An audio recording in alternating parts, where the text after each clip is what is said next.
je ne parle plus à certains membres de ma famille. Donc voilà un bon sujet et qui me tient vraiment, vraiment à cœur. Je rencontre énormément de personnes qui viennent en formation chez moi. Et quand je pose des questions pour la famille, voilà, comment ça va avec ta famille, régulièrement on me dit « Oh, moi, ma famille, ça va, j'ai pas de famille. » Ok. Et je dis « Oh là là, qu'est-ce qui s'est passé? Tu as perdu tes proches, comment ça va ?» Et la personne me dit « Non, non, non, non, non, j'ai coupé, je ne les vois plus. » Bonjour, je suis Françoise Chevalier. Et j'ai créé une école de Feng Shui qui s'appelle le Feng Shui énergétique et humain et qui travaille les 3 piliers fondamentaux de notre vie en symbiose qui sont la géobiologie, le Feng Shui de l'humain, donc travail sur la personne, et le Feng Shui de l'habitat. Et les 3 en symbiose réunis vont nous permettre de régler beaucoup de choses dans notre vie. Eh bien, il faut savoir que quand on ne voit plus un membre de sa famille qui nous est cher a priori, puisqu'on sait bien qu'on n'arrive pas par hasard dans une famille, la famille, on l'a choisie, on est des âmes de cœur et on vit un certain nombre de vies ensemble. Donc on sait bien que tout ça va nous impacter nous-mêmes, qu'on le veuille ou non. On croit que non, mais ce n'est pas vrai. Ça nous impacte sur le plan des émotions, sur le plan de notre réussite, sur le plan de notre bien-être, de notre équilibre. On est déséquilibré si on n'a pas des relations apaisées avec sa famille. Je ne dis pas qu'il faut les voir absolument, il faut simplement que la relation soit libérée. Même chose avec un ex-conjoint. Normalement, on se verra ou on ne se verra pas, ça dépend des situations, mais l'important, c'est que la relation soit libérée. C'est ça qui est important.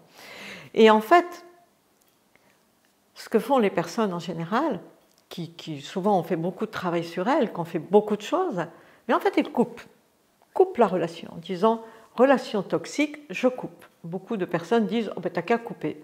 Eh bien non, vous coupez, oui, mais vous ne coupez rien du tout en fait en énergie parce que ça n'est pas libéré. Et la clé, elle n'est pas chez le membre de sa famille avec qui on ne parle plus, elle est chez soi. C'est sur soi qu'on va faire un travail, c'est sur nous qu'on va travailler.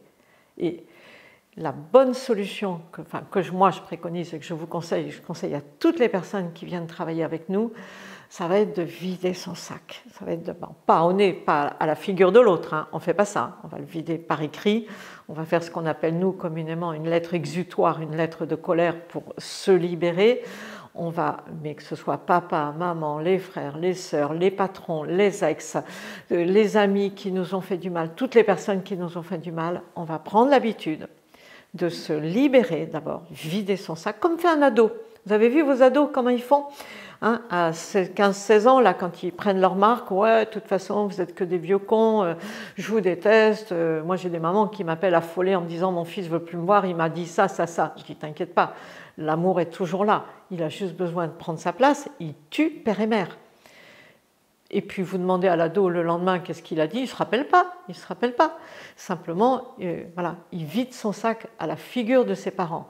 Nous, on ne va pas faire ça.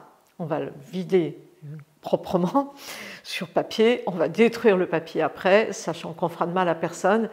Et derrière, vous allez voir qu'on va pouvoir travailler, sur les mémoires, donc les empreintes énergétiques qui sont restées dans cette vie actuelle, dans le transgénérationnel. Voilà. Si j'ai eu un problème avec mon patron, ben peut-être que j'avais un besoin de reconnaissance, peut-être que mon papa s'est pas assez occupé de moi, peut-être, voilà, 1001 choses qui se sont passées dans notre vie qui font que, voilà, un jour on coupe, mais non. Et puis on ira même encore plus loin, on ira poser des pardons, voilà, parce qu'il faut être deux pour avoir un problème. La personne de votre famille avec qui vous avez un problème, elle n'est pas toute seule avec son problème. Vous êtes en interaction. Donc si on est deux, la personne vous a fait du mal, mais peut-être que aussi vous lui avez fait du mal, c'est possible.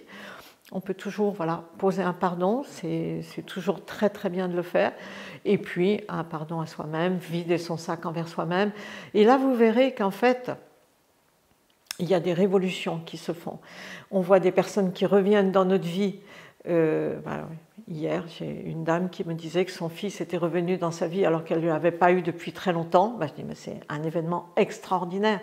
On voit des choses arriver, surtout pour les enfants. C'est très douloureux pour les parents de ne pas voir leurs enfants. Mais quelquefois, je vois par exemple au niveau des parents, quelquefois ou des frères et sœurs, il se peut qu'on ne les revoie plus, mais la relation est apaisée, elle n'impacte plus.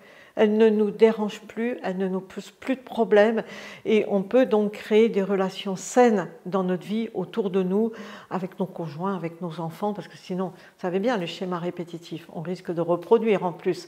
Donc c'est vraiment, vraiment important de faire ce travail-là et je vous conseille de le faire. Donc si vous avez besoin d'être aidé, si vous voulez apprendre, si vous voulez qu'on vous accompagne, n'hésitez pas, prenez un rendez-vous, il est gratuit bien sûr, et on est là pour vous aider. On ne le fera pas lors du rendez-vous gratuit, hein. On est là pour vous conseiller la meilleure solution pour vous et voir ce qui vous ferait plaisir de venir travailler avec nous.